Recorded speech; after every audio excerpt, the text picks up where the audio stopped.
Yeah, so I wanted to talk to you about your foundation. This is a huge part of what you do. I mean, Absolutely. it's a It's huge part of huge. who you are. It's a huge part of like our life. So Yeah. take me from the beginning. It started with your son. It's So like, give me the whole story. It did. Jack started, we recognized Jack started getting sick when he was about 2.5 years old. Okay.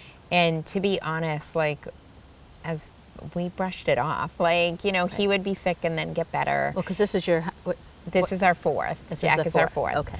So in line, his symptoms, he would stop breathing, but then pick back up again. So we initially thought pulmonary for sure.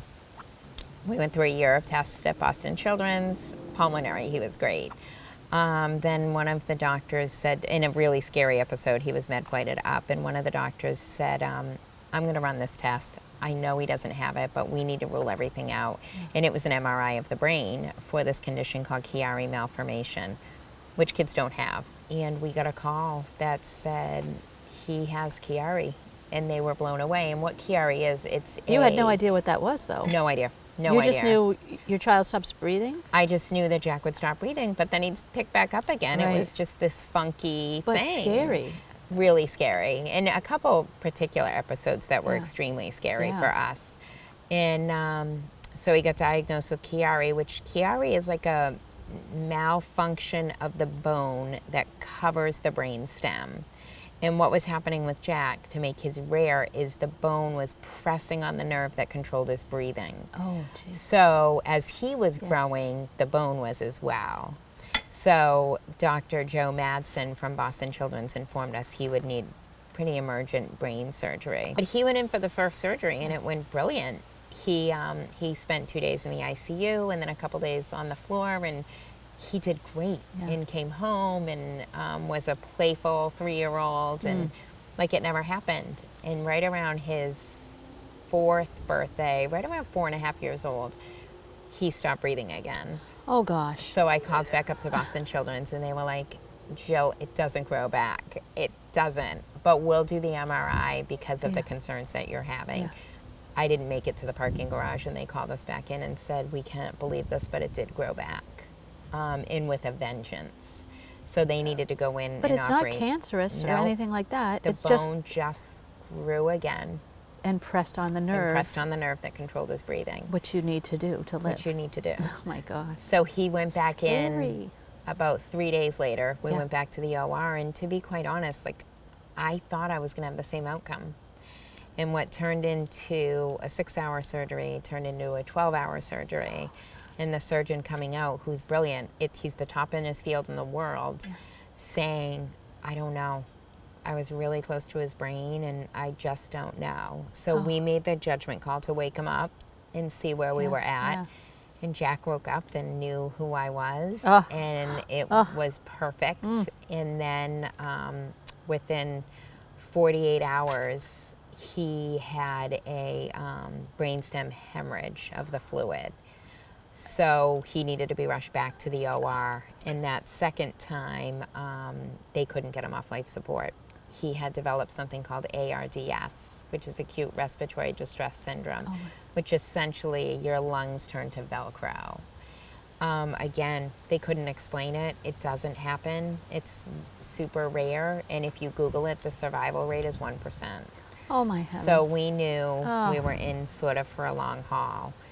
But we knew also he was at the best place in the world. And how long ago was this now then? so it was 3 years ago. So he spent about 3 weeks on life support Yeah.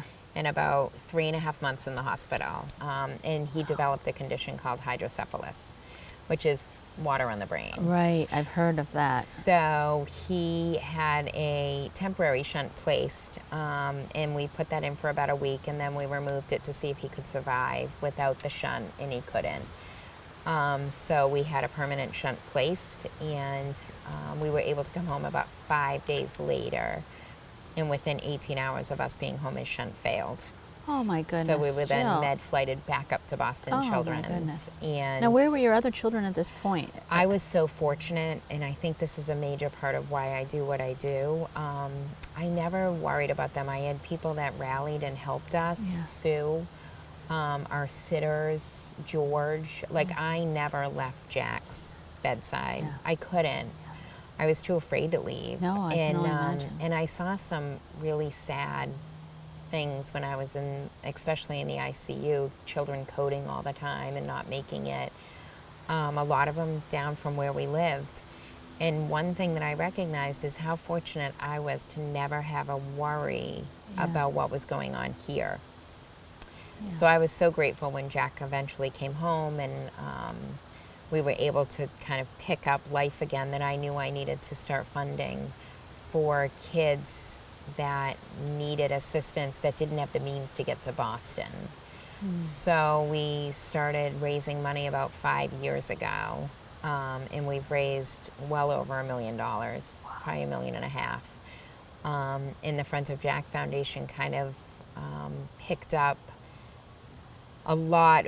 So a lot of the funding came from donations and a gala that we hold every year. But a major part of what we do is we started this superhero program. And what that is they get a teddy bear with a mask and a cape. And we're in probably 13 hospitals with this program, all state police, local fire departments. And any child that's in any sort of distress or needs to have a procedure or surgical, they get this program. And they put this mask and their cape on, and it changes the outcome of the whole procedure because they feel like a superhero. Right.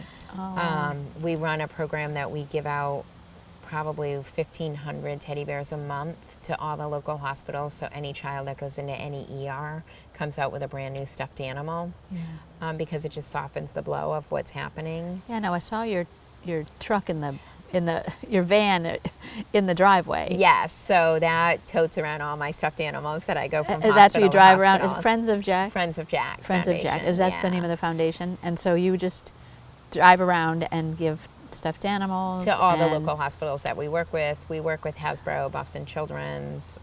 We kind of go out of state, but we also began the Power Wheel program. And what's that? And what that is any child that needs surgery drives themselves into the OR in Power Wheels cars. Oh, no. With the cape and the mask, because it allows them to not be pre-sedated. And it sort of takes away the scariness about what's going to happen. Right, and gives the power to them. It gives the power to them. I mean, in their mind, Right. because they're driving themselves there, as So- opposed to laying sort of helpless on a gurney. Exactly. Or in a wheelchair. And it kind of, it takes them away from what's about to happen. So I'm fortunate enough to be in the hospitals and see how this program really works. And the kids drive right in and hop up onto the table. And a lot of them wake up wondering where the car is. So Toyota of Dartmouth is an amazing sponsor of ours, and they sponsor this program for us. Oh, that's fantastic. So that's a huge part of what we do. But a lot of what we do is we cover salaries for child life specialists in the hospitals. So we cover one for Boston Children's down so on what's the South their Coast. job? So I would say the child life specialist is extremely important. Did you have one when you were? I did. Okay. And that's kind of where they were the liaison between the doctor, the family. They're almost the fun one. They come in and they kind of take the scariness out of what's going to happen while educating the parents as to what's going to happen. Okay.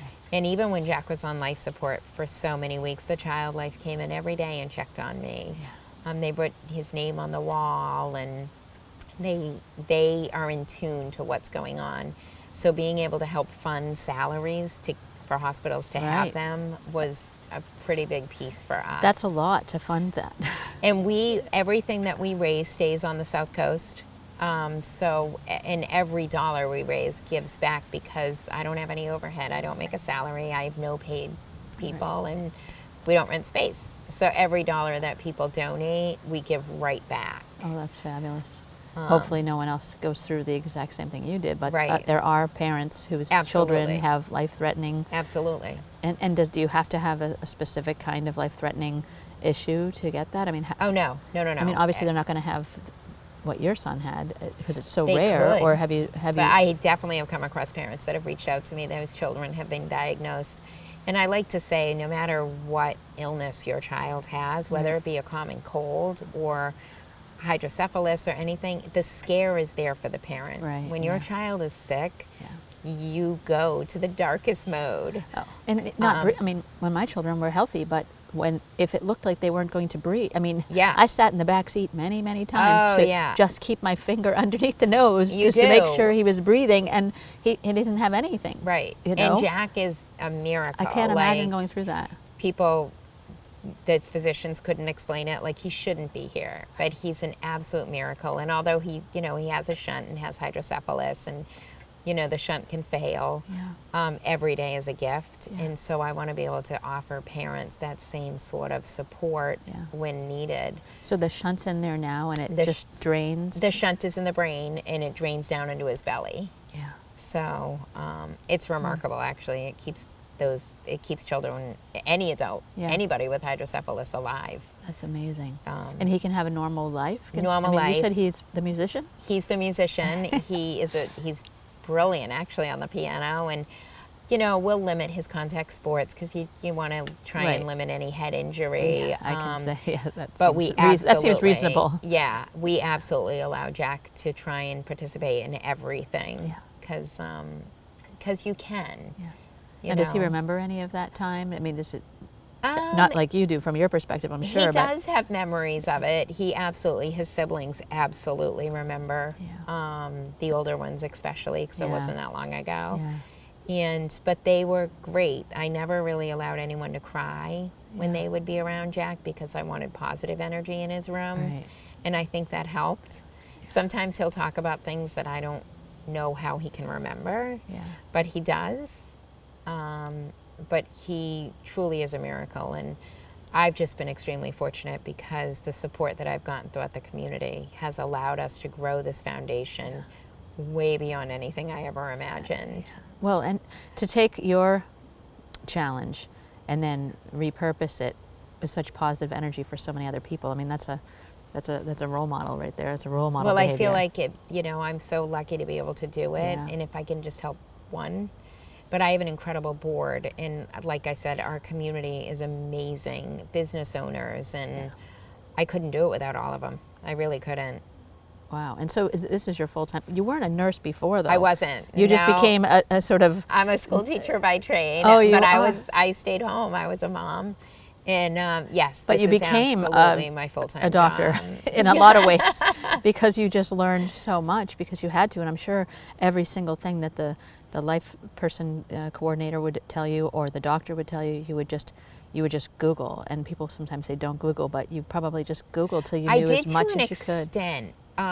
There was a lot that I put in their hands because I didn't want to over-educate because then I would over-worry. Right. And so I needed to know that fine line of allowing them to be the doctors and me to be the mom. Yeah.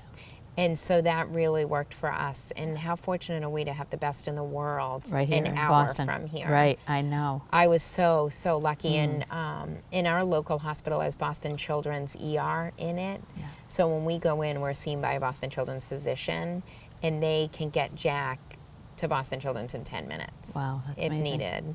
Now, are other people sort of following your lead and at other hospitals who are outside of your reach here? Because you said you do the South Coast hospitals. We do the South Coast, but we go as far as we're in Hasbro, in Providence, we're in Boston Children's, we're in Waltham.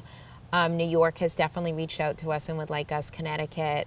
So we're heading in that direction. I'm just making sure I have all of Massachusetts covered first. Yeah. So we are kind of approaching going much, much bigger. Yeah. But while doing it, while still being able to care for all the kids that we can. And we're in all the police and fire departments, Right. and the state police have the teddy bears in their vehicles.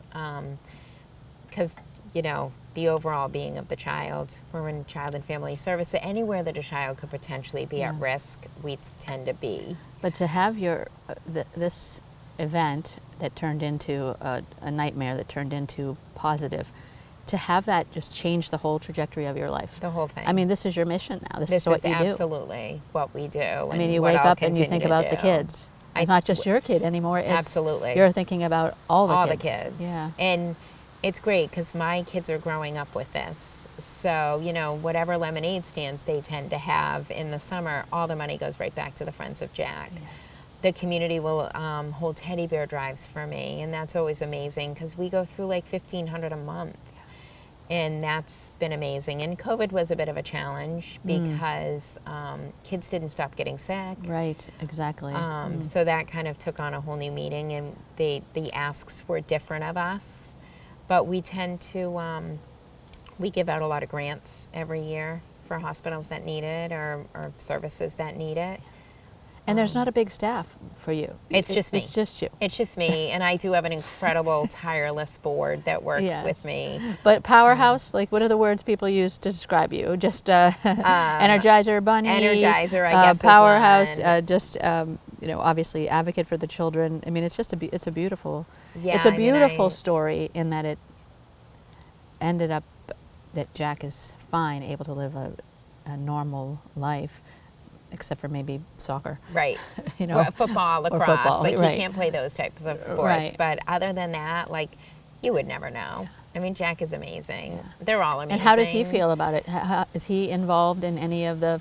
He knows it's named after him. Yeah, they're all. Is all he the okay kids with that? They're all absolutely involved. I mean, I work a tremendous amount of hours, and they sacrifice a lot for me, as well as my husband does, and I'm super grateful for that they allow me that freedom. But yeah, they're all really involved. And do you get notes from parents? And all the time? You do. Probably So every day. I've had people show up on my doorstep, Aw. with thank you cards with kids. I had one little boy collect cans and donate the money. Probably there isn't a time that I don't go in and I purchase a lot of our animals from Kohl's because they do the Kohl's Cares, so the $5 goes back to Boston Children's. Whenever I'm in line purchasing, because I go in and do like 500 out of whack, everybody always buys and puts one in for us. People must be, what is this woman doing? That's Buying exactly what I get. 500 teddy bears. That's what I get. I get a lot. How many children do you have? Well, it's a beautiful way to introduce to what you're doing to other people. I mean, too. it's pretty amazing. The van kind of speaks for itself. Yes. People will see us, driving down the road and be like, "That's you. We didn't know." Toyota of Dartmouth again they're pretty amazing to us. They just gave us a brand new 2020 Camry to raffle off, and so we're selling raffle tickets for that, and that'll bring us in a lot of money. And then with the COVID, you changed all of your. You not have one gala, but you're having. We're three. having four galas, with all different themes. With all different themes that you're coordinating. That all we're of these. coordinating all in September. And all their tickets, all the money from their tickets goes to help other Everything. children. Yeah. Every dollar goes. And We so don't how do hold people on. find? How do people find you if they don't see you in Kohl's with 100 billion? So they can go to teddy our bears? website, which is friendsofjack.org, and really find us. Any hospital really knows about us. Yeah. We're kind of in there, especially down on the South Shore. But yeah, reaching out during the website is usually how people find me. Well, talk about lemons into lemonade. Yeah. And your beautiful bright yellow dress too. Oh, thank Makes me you. think of just what a ray of sunshine you are, and what a mission, and it's really touching. It was definitely a no-brainer for me when as sick as Jack was, I was lucky to bring him home, and not every parent got that. Yeah. So for me, I'm not going to stop ever. And that hospital kept him alive. And every hospital that works with pediatrics has a special place for me because kids go south fast. And so anyone that can do what they do is pretty amazing to me. Wow, well, continued success. Thank you. Hope- Thank you. hope you don't notice that I'm emotional, but it's. It's I know you try to keep that away from Jeff. I'm not feeling Sometimes. sorry for him. I'm just moved by your. It's you know, amazing. I mean, he's amazing. I was lucky. I was really, really lucky, and I Want to share that? want to share that. Yeah. Absolutely. Well, that's a special thing right there. Thank you. There's a lot of people who are lucky and don't turn it into. Yeah, you Don't have turn to. it that Like, way. it could have gone the other way for us, but I wasn't going to allow that. No way. Yeah. Not when we can try. Not when we can try. Not when we can try. Don't give up. It's awesome. So thank you. Thank you.